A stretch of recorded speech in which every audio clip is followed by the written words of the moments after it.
Halo, assalamualaikum warahmatullahi wabarakatuh, Bang Ihsanuddin.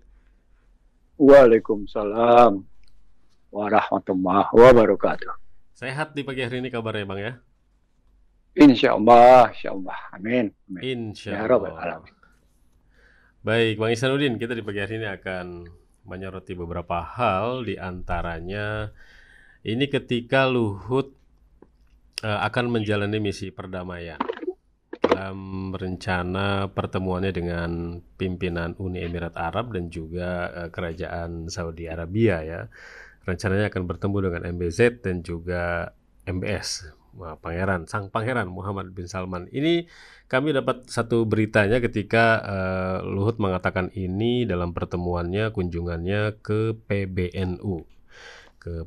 Bahkan ketika kita analisa gitu ya pemberitaannya, banyak hal yang sepertinya perlu disoroti gitu ya, bagaimana masyarakat ini memahami apakah kapasitas Luhut sebagai Ketua Dewan Ekonomi Nasional ini sesuai gitu, atau bagaimana dalam misi perdamaian Palestina, karena ini yang akan diangkat dalam pertemuan itu juga. Kan Luhut mengatakan bahwa dampak konflik Palestina ini sangat berpengaruh terhadap perekonomian dunia, begitupun kepada Indonesia. Apalagi Indonesia punya target pertumbuhan ekonomi itu 8% katanya. Jadi akan sangat memiliki efek yang besar gitu. Makanya pendekatan ekonomi dalam misi perdamaian itu penting. Nah, apakah pemikiran ini sesuai gitu, Bang Ihsanuddin ya? Ini kita akan menyoroti itu, Bang Ihsanuddin. Sekaligus juga nanti topik kedua kita akan bahas mengenai pilkada. Pertarungan politik ataukah pertarungan pengusaha ketika oligarki membuat ekonomi daerah sakit oleh para pimpinan-pimpinan daerahnya. Begitu, Bang Ihsanuddin. Bagaimana kita menyoroti ini? Bang Ihsanuddin akan membahas apa pertama? Eh, saya bahas sesuatu yang tidak proporsional dulu ya. Oke. Yang tidak proporsional itu soal posisi Luhut sebagai utus damai Israel dengan Palestina. Mari kita urai dulu sejak awal bagaimana resolusi PBB itu tidak dijalankan oleh Israel misalnya. Sementara kemarin Indonesia dalam konstruksi dengan Cina itu juga tidak lagi mendudukan masalahnya melibatkan negara-negara ASEAN dalam penyelesaian line baseline yang diklaim secara subjektif oleh Cina terhadap Laut Cina Selatan. Saya ingin mengatakan kok di awal-awal waktu ini Indonesia berapa kali mengalami atau melakukan sesuatu yang tidak proporsional dalam konstruksi hubungan luar negeri. Dalam konstruksi bagaimana menata ulang satu hubungan internasional, satu hubungan luar negeri yang kemarin diakhiri dengan baik oleh Retno Sumardi gitu ya, Retno Marsudi. Tapi kemudian walaupun Retno Marsudi sejak memimpin sampai dengan 9 tahun itu tidak ada apa-apanya gitu, bahkan terkadang salah langkah juga gitu, terperangkap juga. Tapi terakhir kan dia nunjukin sikap bahwa dia adalah diplomat karir yang ngerti masalah gitu ya. Dalam bahasa yang lain sesungguhnya artinya selama 9 tahun berarti Retno Marsudi cuma mengikuti pola pikirnya bosnya gitu. Tapi kemudian dalam beberapa bulan dia ngambil pola pikir sendiri sebagai diplomat karir. Lalu berikutnya dilanjutkan dengan kesalahan memahami soal Laut Cina Selatan dengan istilah overlapping sampai akhirnya gedung putih dalam tanda petik mempermalukan. Bahkan ketika jumpa dengan Joe Biden, Presiden Prabowo Subianto bersama Menteri Luar Negeri dan Menteri Sekretaris Negara itu bertanya kepada Retno Marsudi, you know this guys, katanya. Who is the guy gitu. Itu pertanyaan-pertanyaan yang betul-betul they are nobody gitu. Maksudnya bukan presidennya, tetapi bagaimana Sugiono dan Prasetyo Hadinya gitu ngelihatnya. Nah, Lalu kalau dimunculkan Luhut sekarang dalam tampilan seperti itu, padahal perannya adalah Dewan Ekonomi Nasional dan utusan pemerintah untuk soal investasi gitu ya. Maka saya kira yang akan banyak dibicarakan oleh Luhut bin Sarpanjaitan terhadap MBS dan MBZ lebih ke oleh-oleh yang kemarin dibawa oleh Prabowo Subianto gitu. Yang saya tahu ada oleh-oleh yang dibawa oleh Prabowo Subianto waktu bertemu dengan UAE, dan mungkin sekarang juga akan dibawa lagi oleh melanjutkan tindak lanjut pembicaraan soal. Jadi tapi image-nya adalah dibangun seakan-akan pembicaraan damai antara Israel dengan Palestina. Padahal Hizbullah dengan Israel sudah dalam gencatan senjata. Dan dengan dampak harga emas turun gitu ya. Signifikan turunnya. Harga emas turun, signifikan turunnya sebanyak 2% lebih gitu. Bahkan ada yang menyebut sampai dengan 3%. Saya ngelihatnya kalau pakai berita luar bergerak di antara 2 sampai dengan 2,5.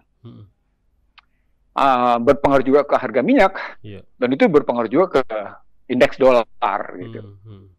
Artinya ketika Luhut datang ke temu MBZ dan MBS, dia tidak proporsional karena perang di dalam negerinya saja, dalam tanda petik ya, perang di dalam negerinya saja, dalam hal ini di Indonesia, itu sejak 2014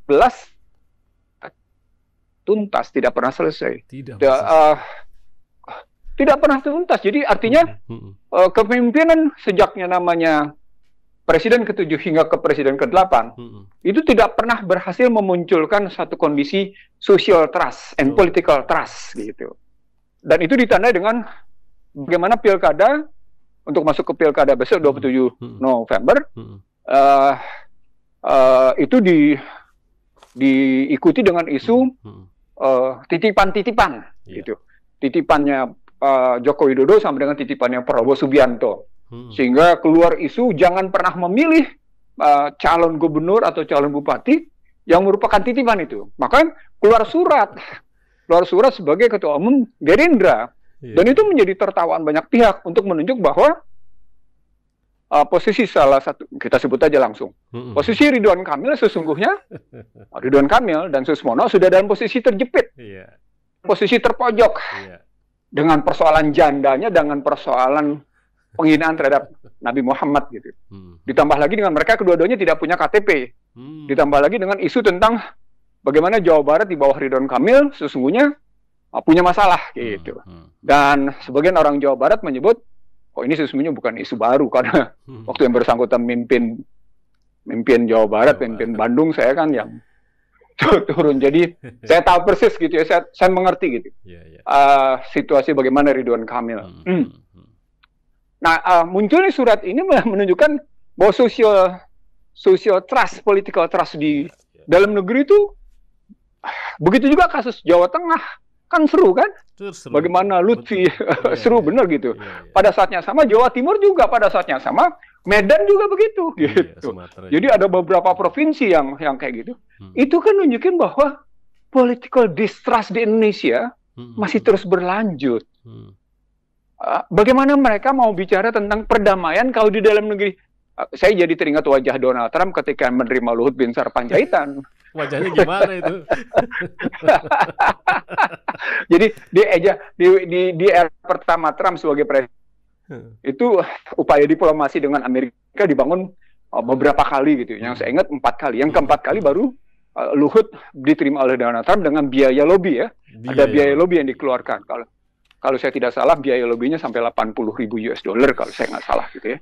Baru bisa ketemu. Memang ada jalur perusahaan lobby untuk itu gitu. Ada lobbyis di situ. Di sana tuh begitu gitu. Dan itu dengan biaya lobby sekitar, saya bisa salah tapi seingat saya sekitar $80,000 gitu ya. Itu ketemu. Dan di situ wajah Donald Trump ketika menerima Luhut bin Sarpanjaitan, wajah mengenyek gitu. Itu saya tulis tuh dalam buku saya. Saya tulis dalam buku saya di Prahara Bangsa gitu ya.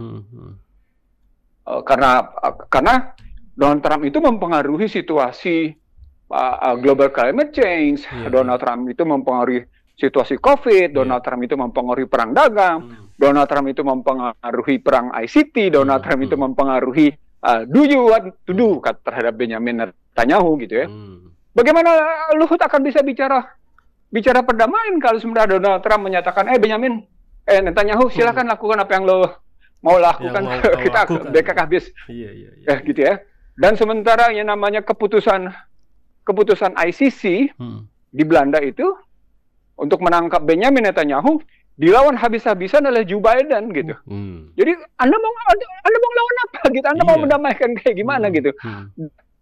Dan itu ada kesombongan tersendiri dari Israel dan mereka kesombongannya bahkan kalau pakai sejarah bagaimana Yahudi gitu ya, bagaimana cerita Yahudi di dalam konstruksi Yakub dengan cerita dua kitabnya gitu, Taurat dan Injil, dan itu 2 kali kesalahan sudah di situ. Itu kan nunjukin betapa mereka sombong angkuh. Jadi kalau kita mau duduk damai sama mereka, kita tidak proporsional, bukan soal kemudian kita merendahkan tidak punya kemampuan, bukan itu gitu. Tapi kita ngaca dulu. Kita punya modal apa? Sama seperti kemarin ketika Yusuf Kala mendamaikan GAM dengan pemerintah Indonesia, ingat ya? Iya, Aceh. Aceh gitu ya. Kan kemudian saya bilang ini hasilnya nggak akan baik juga bagi Aceh sendiri gitu. Dan itu saya sampaikan ke beberapa tokoh Aceh gitu. Ini loh, lihat perdamaian ini hasilnya begini, kondisi begini. Dan sekarang akhirnya orang ngaku ya. Ternyata artinya sesungguhnya ketika kita melihat satu perdamaian, kita bukan cuma sekedar pada proses perdamaian atau output tapi multiplier efek dari perdamaian. Nah, untuk melihat bicara proses perdamaian dengan output dan multiplier efeknya, kita kan mesti melihat input untuk masuk ke dalam perdamaian. Untuk melihat input, kita harus melihat latar belakang masalah. Artinya dalam bahasa lain, saya ingin mengatakan, Luhut melihat konflik di Palestina itu dengan Israel. Ini konflik apa? Konflik okupasi dengan genosida, konflik perang agama dengan segala macamnya. Bahkan Donald Trump itu sudah menyatakan pusat spiritual bumi itu Yerusalem, dan sudah sahih bahwa ibu kota Israel akan dipindahkan ke Yerusalem. Sudah sahih, sudah. Terus Luhut mau bicara apa dengan itu? Bisa gitu melawan keputusan Benjamin Netanyahu bersama dukungan Washington bahwa ibu kota Israel pindah dari Tel Aviv ke Yerusalem? Nggak bisa. Nggak akan bisa. Dan itu akan dilawan habis-habisan oleh Palestina. Akan dilawan habis-habisan oleh Hamas. Karena pendudukan terhadap Yerusalem itu berarti perebutan soal bagaimana pengaruh Yahudi, pengaruh Israel terhadap, di sini perebutan tanah suci menurut mereka. Gitu lihatnya. Jadi kalau orang bilang bukan perang agama, nanti dulu. Ini jelas-jelas bukan mereka bicara soal Talmud, bagaimana mereka bicara soal agama gitu, bagaimana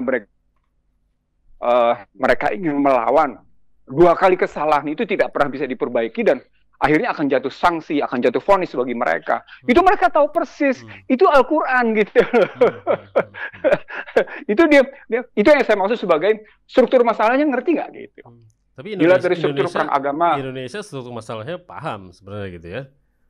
Saya nggak juga nggak ngelihat paham tuh karena pemberitaan mainstream bahwa ini adalah kan menyebut Hamas sebagai teroris juga kan. Jadi menstrukturkan posisi Hamas saja sudah salah sebagai teroris. Tidak melihat sebagai suatu kelompok anak bangsa yang mempertahankan hak kemerdekaan mereka, yang mempertahankan tanah mereka, yang mempertahankan kedaulatan mereka. Masa disebut sebagai ikut-ikutan sebagai teroris? Coba Anda lihat media mainstream di Jakarta, kan sama. Sama seperti media mainstream di Amerika, menyebutnya tetap sebagai namanya teroris Hamas itu. Itu dilihat dari situ saja, kita sudah susah dudukin masalah. Kenapa? Karena tudingan-tudingannya sampai dengan sekarang tidak bergeser. Tudingan sekarang tidak kalau dituding sebagai teroris, maka problem besarnya berarti gitu ya, betapa yang namanya Israel itu punya hak untuk melakukan genosida. Dan itu bertentangan dengan ICC. Padahal genosida itu kalau diduduk ke belakang, itu ada ajarannya bagi mereka. Kebayang nggak? tidak akan ada punya rasa bersalah bagi Israel untuk melakukan genosida. Itulah makanya kemudian Washington seakan-akan tutup mata dengan genosida itu. Karena itu ada ajarannya. Nah, itu masalah di situ saja kita sulit masuk untuk menyelesaikan masuk. Kenapa? Karena mereka bertanya itu bukan genosida. Tapi ICC menyatakan itu genosida. Coba. Bahkan perintah tangkap. 124 negara wajib mendukung dan melakukan penangkapan terhadap Benyamin Netanyahu dan Galan. Indonesia punya sikap nyata. Itu aja dulu selesaikan, jawab. Indonesia punya sikap apa? Begitu Indonesia setuju pada ICC, gitu ya. Begitu Indonesia setuju pada ICC, maka Indonesia mengambil jarak langsung dengan Washington. Langsung mengambil jarak. Ya, itu konsekuensinya. Konsekuensinya. Walaupun Indonesia mendukung kemerdekaan Palestina. Nah, ketika Indonesia mendukung kemerdekaan Palestina, itu artinya Indonesia harus mendukung keputusan ICC. Ketika Indonesia harus mendukung ICC, keputusan ICC, dengan menangkap Benyamin Netanyahu sebagai penjahat genosida dan kemanusiaan, termasuk menangkap Galan, maka Indonesia sudah punya palang pintu untuk melakukan pembicaraan perdamaian. Ulang, maka Indonesia sudah punya palang pintu untuk akan bisa masuk gitu. Untuk bicarakan perdamaian. So, bicara perdamaian apa? Apalagi bukan bicaranya dengan MBS dan MBZ. Salah banget. Sebenarnya apa yang ingin diharapkan dari MBZ dan MBS untuk menekan Israel? Apa yang diharapkan? Kan? Investasi. Tidak lain tidak bukan investasi. Jadi cuma mengharapkan agar Indonesia isu tentang pertumbuhan 78% di 2025 itu bisa berjalan dengan harapan investasi dari luar. Dan investasi yang diharapkan dari luar itu datanglah dari yang namanya MBZ dan MBS. Pada saat yang sama, saya menyebut untuk sampai 5,2 saja, itu Indonesia hebat. Kan target yang dibikin oleh pemerintah bersama DPR, 2025 itu 5,2. Dengan pertumbuhannya 5,2%. Gitu ya. Ditambah. Lalu target berikutnya, nilai tukar 16.100. Anda kebayang nggak? Targetnya saja sudah target lemah. Pada saat yang sama kemudian Anda ngebebani dengan kenaikan pajak. Pada saat yang sama Anda melihat yang namanya, nggak ini fakta-fakta yang saya dapat gitu, fakta-fakta yang saya enggak. Pada saat yang sama, industri otomotif mengeluh habis-habisan. Saat yang sama motor juga mengeluh, semua mengeluh. Bahwa situasi 2025 ini akan parah. Lalu Anda mau bicara pertumbuhan 78%, yang lah gitu. Saya bukan sama seperti Joko Widodo, nanti kita akan ngeroket 7%. Saya yang bilang, nggak mungkin mimpi. Dan disitulah kesalahan Indonesia sampai akhirnya punya hutang besar-besaran. Karena saya ingat betul dengan asumsi pertumbuhan 7% itu, mereka membenarkan proyek pembangkit listrik 30 gigawatt atau 30.000 megawatt. Di situ saya hajar habis-habisan. Saya bilang, saya hajar habis-habisan. Asumsi salah, proyek jadi cari duit. Terbukti sekarang PLN terus-menerus merugi. Gitu. Jadi ada yang ini belibet masalahnya. Ada yang nyeletuk kalau pengen dengan tadi konsep kayak seperti itu, kayaknya akan ada perbudakan modern terhadap rakyat. Begini loh, kalau sampai pada posisi ingin 78%, kita sudah menjadi negara di kawasan Asia Tenggara sebagai negara paling tinggi pajaknya, paling mahal tarif pajaknya.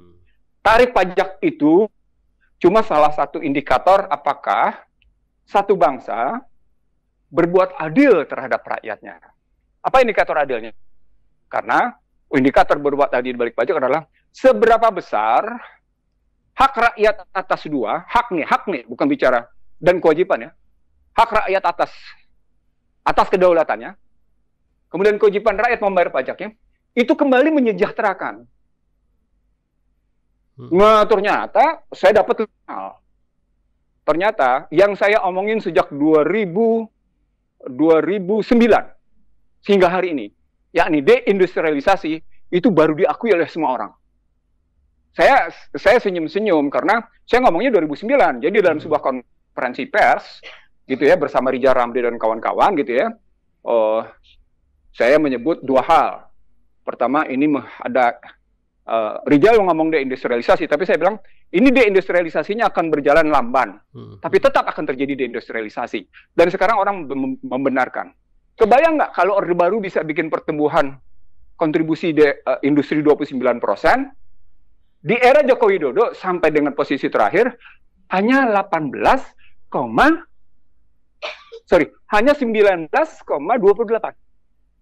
Ambruknya jauh nggak? Jauh, 11%. 10% kalau kita bilang.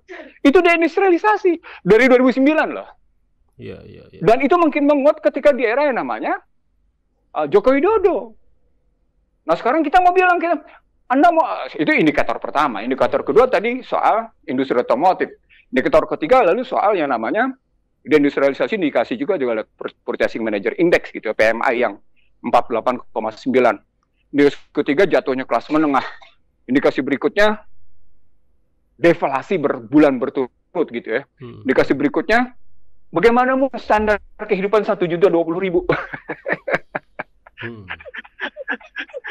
Itu kan di tengah yang namanya Anda punya ketergantungan pada impor. Iya.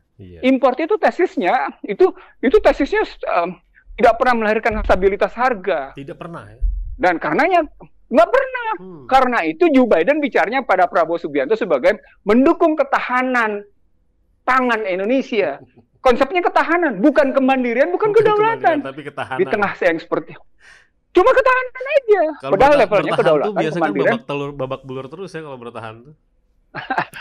Ya udahlah. Itu konsep di WTO yang saya tolak sejak namanya Susmono menjadi Menteri Pertanian. Saya ingat betul itu. Bagaimana saya bicara bersama Susmono dalam sebuah acara. Anda jangan bicara ketahanan ya. Anda harus bicara kemandirian, kelautan. Oh iya bang, katanya. Iya bang. Terus yang itu saya bicara dengan Susmono sebagai Menteri Pertanian waktu itu gitu ya. Artinya ketika kita balik lagi dalam posisi peranan Luhut, ini hiperbolik nih. Ini hiperbolik. Jadi kalau bicara perdamaian dengan yang namanya MBS dan MBZ hiperbolik. Jujur aja, gue mau bicara tentang merealisasikan bagaimana investasi di Indonesia agar kita mencapai pertumbuhan. Gitu aja, jujur aja. Itu aja ya. Bawa-bawa Muslim terbesar, bawa-bawa semua, bawa Palestina. Iya, nggak bisa. Anda bicara bawa-bawa Muslim Indonesia terbesar di dunia juga nggak bisa. Karena, sorry to say ya, justru dengan posisi bahwa Muslim di Indonesia, tapi kemudian Muslimnya sendiri dijauhi gitu ya. Ini sorry nih, kenapa saya bilang dijauhi? Saya ini sudah terkena label Taliban. Ya, saya sudah terkena label ekonom Taliban. Diturunin sedikit.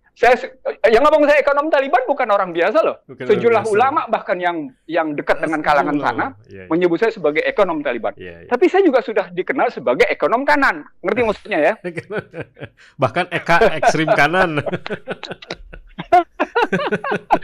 Iya, sampai kayak gitu tuh ekonom ekstrim kanan gitu posisi. Nah, kebayang nggak?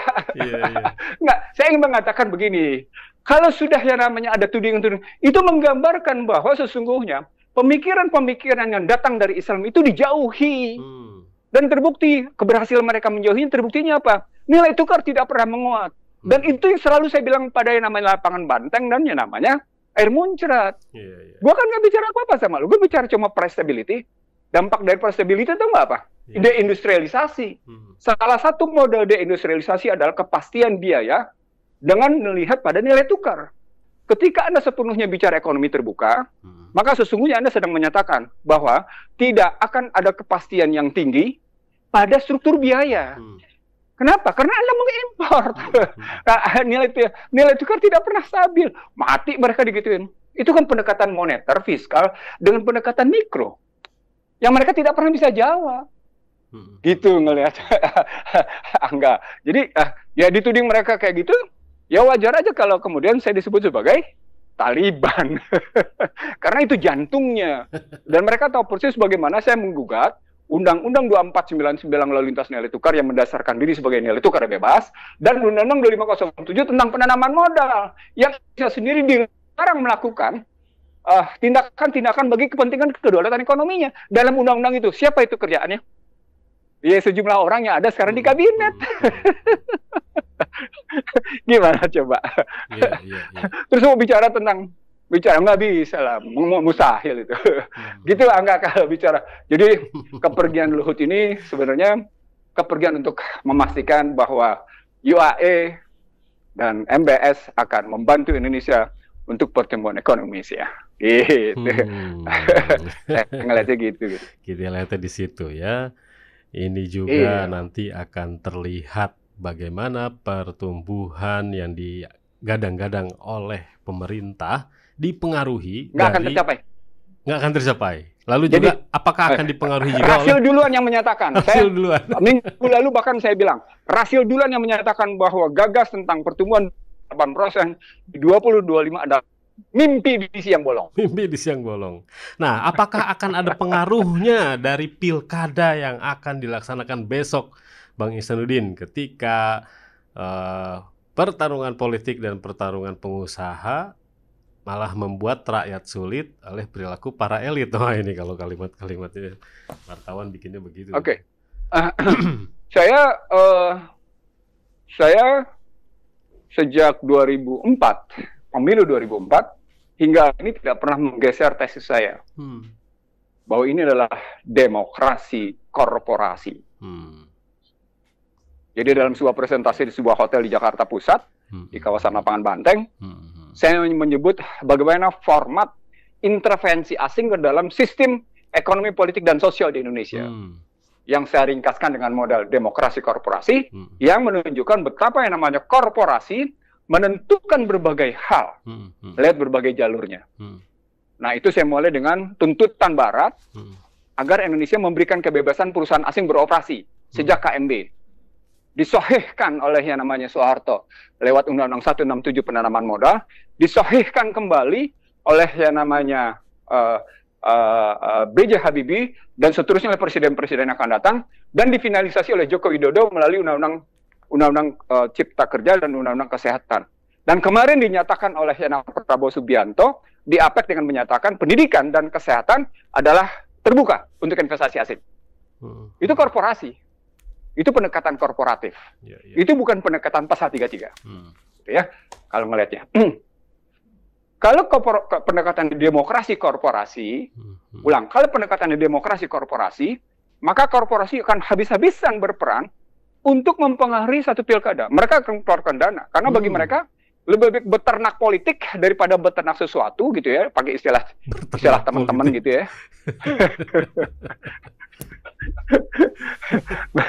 Daripada beternak sumber daya emas, lebih baik beternak politik karena keuntungnya berlipat ganda.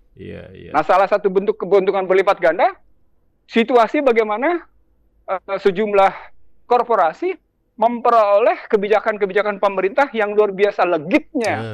PIK 2 PSN itu adalah bukti, gitu ya, bukti bahwa pernyataan Ahok benar. Bahwa tidak akan menang Joko Widodo sebagai presiden jika tidak didukung oleh pengembang. Itu pernyataan Ahok. Nah, itu real.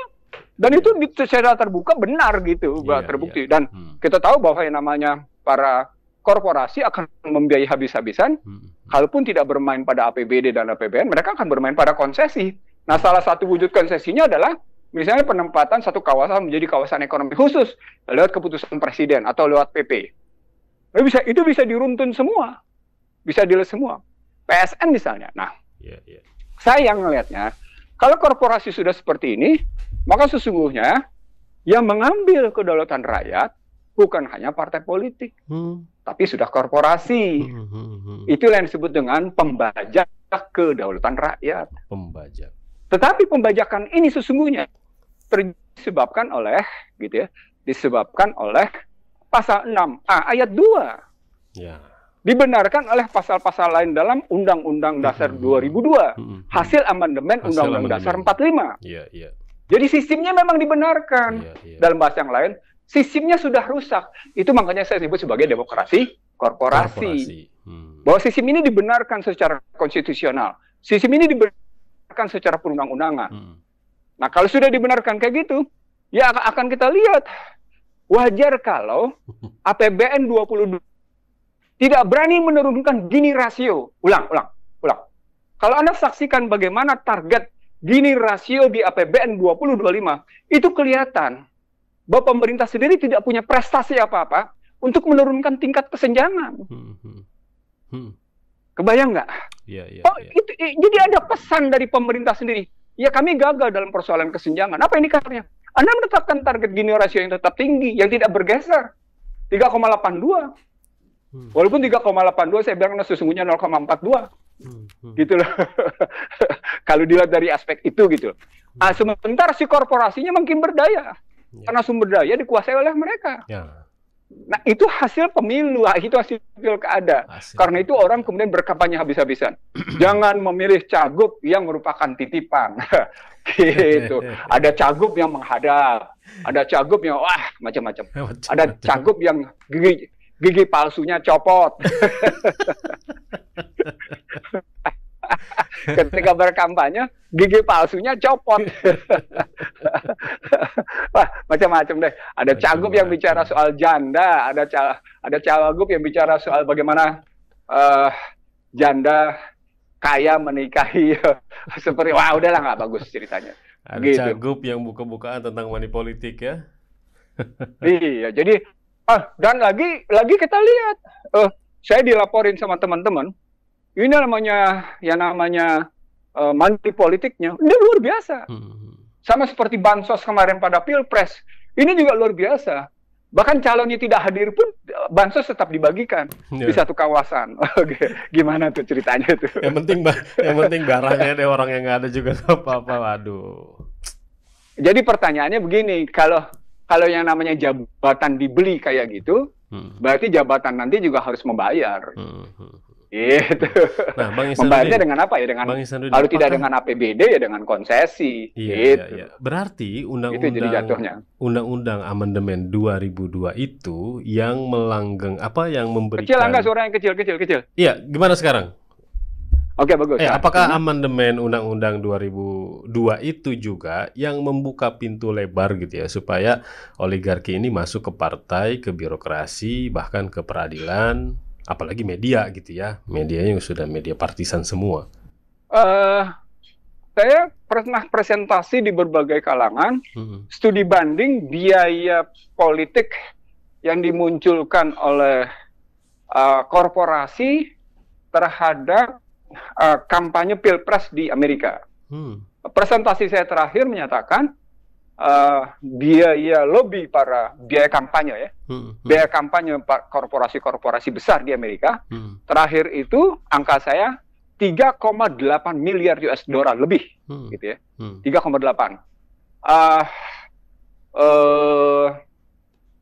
Kamala Harris menghabiskan hanya dalam waktu hitungan sekitar 2 minggu, kalau saya tidak salah, 2 minggu atau 10 hari gitu, hitungan dalam itunya. Itu menghabiskan 1,5 miliar US dollar dari korporasinya. Lalu diidentifikasi perusahaan-perusahaan yang memberikan bantuan kepada Trump dan kepada Kamala Harris. Saya dapat tuh angka-angka itu gitu. Masing-masing saya dapat. Misalnya yang menarik adalah bagaimana Microsoft main dua kaki gitu.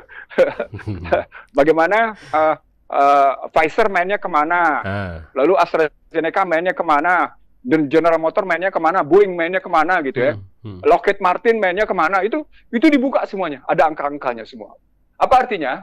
Karena memang mereka jelas-jelas setelah salah satu calon yang mereka dukung dalam pembiayaan menang, mereka akan dapat macam-macam, mereka akan dapat konsesi macam-macam gitu. Di situ jelas itu. Tapi jujur terbuka. Jujur terbuka bahwa korporasi boleh melakukan dukungan pembiayaan asal sepanjang itu terbuka. Di Indonesia ini menarik nih karena saya punya studinya, bahwa sejak pemilu 2004 sampai dengan pemilu 2024 biaya APBN terhadap Pilpres dan Pileg terus-menerus meningkat. 2004 itu biaya per voter, per pemilih itu cuma 39.000, gitu ya, hanya 39.000. Satu voter. Ini saya tulis dalam bangsa terbelah. Saya ulang, bangsa terbelah dalam Prahara Bangsa. Sementara biaya per voter, biaya per pemilih untuk memilih calonnya, ya pada 2024 naik 10 kali lipat, 390.000 sekian. Yang hasilnya adalah ketimpangan, yang hasilnya adalah nilai tukar ambruk, yang hasilnya adalah deindustrialisasi, yang hasilnya adalah kelas menengah jatuh. Yang hasilnya adalah deflasi. Yang hasilnya adalah sejumlah sumber daya dikuasai tetap oleh korporasi. Seru kan? Seru kan? Berapa kali coba rakyat berkorban di situ? Dia korban hak kedaulatannya, dia korban pembiayaannya, tapi dia korban juga sumber dayanya. Hasilnya begitu-gitu. Jadi ketika Angga bicara tentang bagaimana sesungguhnya korporasi akan bermain, ya mereka akan habis-habisan. Mereka akan habis-habisan bicara seperti itu, membiayai. Nah, persoalan besarnya adalah, saya belum melakukan kajian per APBD ya. Saya hanya melakukan kajian per APBN. Merujuk pada pemilu 2024 sampai dengan pemilu 2024, Pilpres 2024, Pileg 2024, dan Pileg Pilpres 2004. Saya belum lakukan kajian APBD.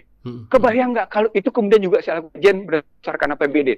Berapa biaya yang sudah dikeluarkan oleh rakyat untuk melakukan sesuatu yang pemilihannya telah melahirkan kegaduhan politik, telah melahirkan social distrust, political distrust gitu. Sampai-sampai Sri Mulyani menyatakan kalau tidak mau bayar pajak, keluar aja dari Indonesia. Padahal dia yang membebaskan pajak, padahal mereka yang mau investasi di IKN dapat yang namanya tax holiday, padahal yang namanya setiap investor yang mau itu tax holiday-nya juga gila-gilaan, lalu juga terpikir untuk melakukan tax amnesty. Coba, berapa kali korban rakyat? Masya Allah, saya kira gitu anggap problemnya. Jadi luar biasa daya tahan rakyat, luar biasa kesediaan rakyat untuk berkorban bagi negaranya, gitu ya, dengan situasi seperti sekarang ini, gitu. Sebagai penutup, dan kesediaan berkorban, kesediaan memberikan kedaulatan, kesediaan membiayai. Emang lu siapa gitu loh. Sebagai penutup, Bang Ihsanuddin, rakyat, Anda menikmati kemewahan dari jerih payah kami. Anda menikmati kemewahan dari keringat kami yang bercucuran. Gitu.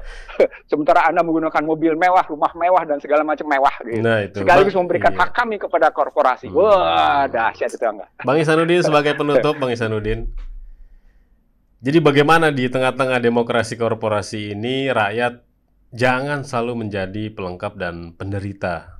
Sebagai penutup, bagaimana Bang Ihsanuddin? Oke, sebagai penutup.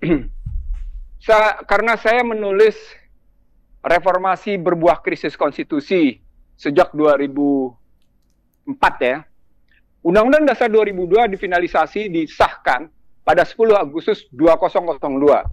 Hanya beberapa saat kemudian tulisan saya keluar, reformasi berbuah krisis konstitusi. Lalu nanti dalam Prahara Bangsa saya urai lagi lebih dalam gitu ya. Karena orang baru merasakannya sekarang gitu. Situasi sekarang. Tentu saja korporasi akan menolak habis-habisan. Apakah korporasi domestik atau luar? Karena begitu nikmatnya posisi korporasi di Indonesia. Saya ulang, betapa nikmatnya korporasi di Indonesia lewat Undang-Undang Dasar 2002 karena pasal 33 ayat 4 dan karena model politiknya. Jadi antara pasal 33 ayat 4 yang diamandemen oleh Sri Mulyani dan kawan-kawan dan disetujui oleh MPR gitu ya.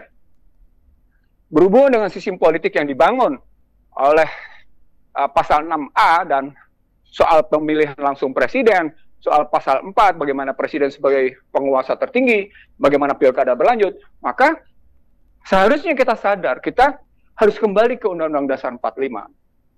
Untuk menunjukkan bahwa kita setia pada pendiri Republik. Untuk menyatakan bahwa kita konsisten pada janji suci kita. Untuk kita menyatakan bahwa kita memang konsisten terhadap aturan-aturan yang muncul sejak namanya negara ini berdiri. Nah, kekurangannya kita perbaiki. Kekurangan yang ada dalam Undang-Undang 45 kita perbaiki. Contoh misalnya, kekurangan pada pasal 2 ayat 1 tentang DPR, bagaimana cara mengisinya. Ya udah kita pakai pemilu. Itu tidak diatur, kita atur. Atau contoh misalnya pasal 6A, Presiden dan Wakil Presiden dipilih untuk 5 tahun sekali dan sesudahnya dapat dipilih kembali. Kita bikin aturannya. Bikin periodisasi dan sesudahnya dapat dipilih kembali, dibikin aturannya. Sesudahnya. Sesudahnya artinya setelah 2 periode dapat dipilih kembali. Kata dapatnya kita bikin kriteria. Gitu. Artinya balik lagi kembali ke soal peranan MPR yang menyatakan adanya GBHN sebagai indikator apakah Presiden sukses atau enggak. Apakah gubernur atau wali kota sukses apa enggak gitu mikirnya. Jadi kembali dulu agar kita tetap konsisten pada berdirinya Republik ini, agar kita tidak membelakangi, kalau pakai bahasa lemah lembutnya begitu. Kalau saya bilang kita tidak mengkhianati janji suci. kita tidak mengkhianati Pancasila dan filosofi bangsa ini gitu. Kalau sejumlah kelompok liberal tidak mau, karena mereka merasa sukses dengan kelompok liberal ya. Jujur aja saya bilang, kelompok liberal nggak mau, karena mereka merasa sukses menggagas. Bahkan kelompok-kelompok yang menyatakan sebagai inilah sistem presidensial, tapi kemudian mereka sendiri mengakui ke sistem presidensial yang gagal, mereka menyatakan kita perbaiki. Nggak bisa, karena Anda sudah menerapkan satu pemikiran yang salah dalam sistem di Indonesia. Nah, saya kira itu, yuk kita konsisten, yuk kita istiqomah, yuk kita berpegang pada janji suci, pada amanah suci, pada aturan-aturan kita bangun, dan kekurangan-kekurangan kita perbaiki bersama. Demikian Angga, baik, Bang yang bisa saya sampaikan. Salah biasa. Menjadi tanggung jawab saya, dan saya mohon maaf. Benar karena kehendak Allah semata. Waalaikumsalam. Assalamualaikum warahmatullahi wabarakatuh. Warahmatullahi wabarakatuh, Bang Ihsanuddin. Terima kasih banyak.